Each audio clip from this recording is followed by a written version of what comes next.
Welcome, folks, onto Toon Tactics TV. We're getting straight into it. This is our second part of a three-part series, Newcastle United's transfer plans revealed. And in this section, we're looking at the director of football. A quick recap. In our first part, we looked at the owners and the finances. We've made a prediction looking from our previous dealings and that episode of 442 that, look, we're probably going to spend the same amount of money. That's between 100 and 150 million pounds. But I think we'll also increase the either the volume or both, the amount of money that we make from player sales. So I'm looking at possibly us going into 50 million plus, which is an increase from the 44 million plus in sales that we made last time in player sales. But we need a director of football to help us to make this happen. And with this, we're going to look at a video from our very own Irish Mags in their conversation with Sean Casey. By the way, guys, Irish Mags is a fantastic show. Do get yourselves subscribed onto it. The guys are incredible, really good guys as well, and really good content. Let's have a look at this show. And they're discussing the potential director or directors of football coming into Newcastle. So let me put these guys onto here. Here we go, and let's get this playing. Got to reverse it just a little bit here. Here we go.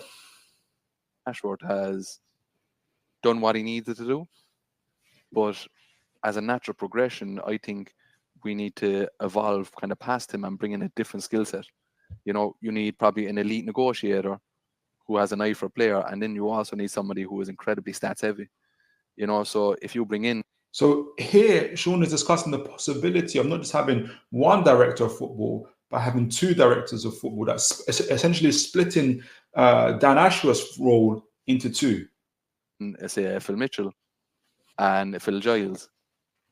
You have not Phil Mitchell. Surely not Phil. Paul. We've got Paul Mitchell. Very different sporting director profiles. If you bring in Paul Mitchell, right, who is an excellent deal broker. You know, you see the progression in his career. An excellent deal broker, the person that's going to bring in the players in, but also make the sales.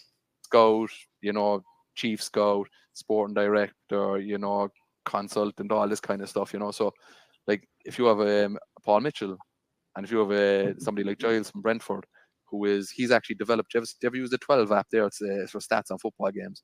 That's actually the app that he developed. So basically, it gives you all like XG and periods of possession and where things were most effective. He actually developed that app. So he is stats heavy. So I wouldn't be surprised if the role is probably divided between two people. That's a really interesting take. And that's where I got the inspiration for this particular show. If you guys can remember, let me put this up on stage. I did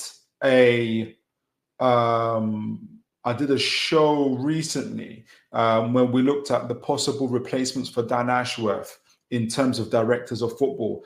And at the end of it, I did choose Phil Giles, but I really like Paul Mitchell. And the reason why I chose Phil Giles is that I felt that because he's a Newcastle fan, and he's a Geordie born and bred, he's a former season ticket holder, that we're going to have more for the long term, where Paul Mitchell came in where I thought he was excellent recruiter, incredible track record. You would have seen the work he done in Monaco, for instance, where he reduced a heavily bloated squad, got rid of the head coach, got rid of an enormous amount of players, brought in an incredible talent, reinvigorated, changed their whole DNA, and made them really, really, really good.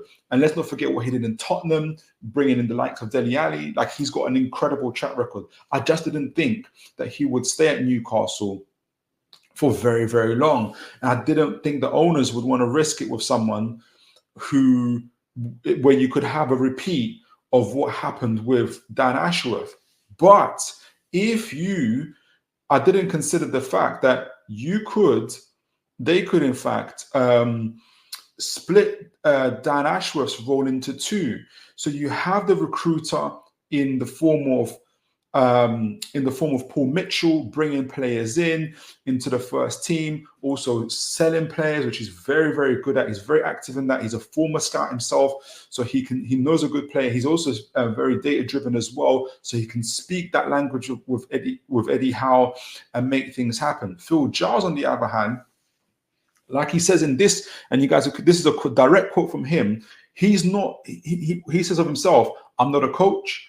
I'm not a physio, I'm not a scout, and I don't organize the logistics on travel. But the key thing is to recruit good staff members who are good at their jobs and good people."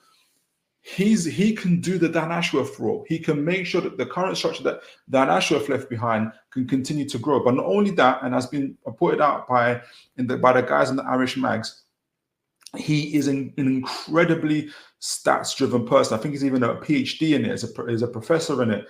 And he's got that app that he created where he talks about stats. So he can take someone like Andy Howe under his wing, and he can speak to Eddie Howe in his language. Remember, also, this is what he also says about the academy. Now, remember, Brentford had to take away the academy in order to get the finances, but they formed incredible partnership with a team in Denmark, and they were able to using stats and data to be able to get players that they want and get them early. But this is what he said when he talked about the academy, and he integrated it with Newcastle he put it together when he talked about Newcastle United. And this is what he said.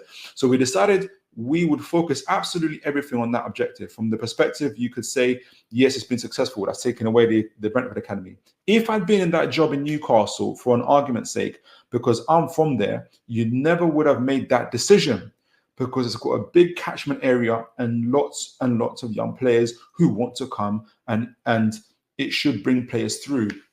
Phil Giles is a Newcastle-born man, and he knows the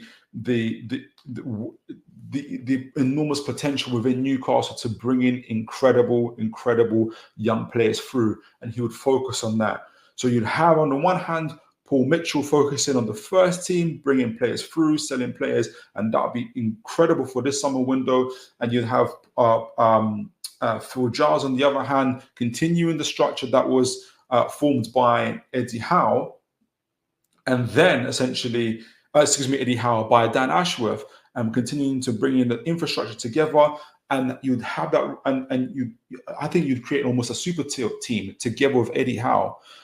So I think bringing this together from the previous series, a budget of 150 million, players to sell, players to buy, an incredible backroom staff of Paul Mitchell and Phil Giles to not only concentrate on building the first team, but also they continue to build in Newcastle's infrastructure, and teaming up with Eddie Howe. And when we finally look at our squad, and together they would prioritize what positions do we need to prioritize, where do we recruit, and which players do we sell. And that's what we're going to look forward to in our next episode. So guys, let me know what you guys think. What do you guys think about our next director of football? Could it just be Paul Mitchell? Could it be Phil Giles? What do you guys think of having them both together with Eddie Howe? And what do you think it is for us to going forward as a club with this? Into our next episode, we're going to look at how, with this sort of infrastructure, with this sort of team, whether they're in or not, I think, how will Newcastle approach the actual the players, who they bring in, which positions they focus on, and what would be the expectations for the season going forward. And so, guys, do look into that. Let me know, share your comments, like and subscribe. And until next time, guys, take care and God bless.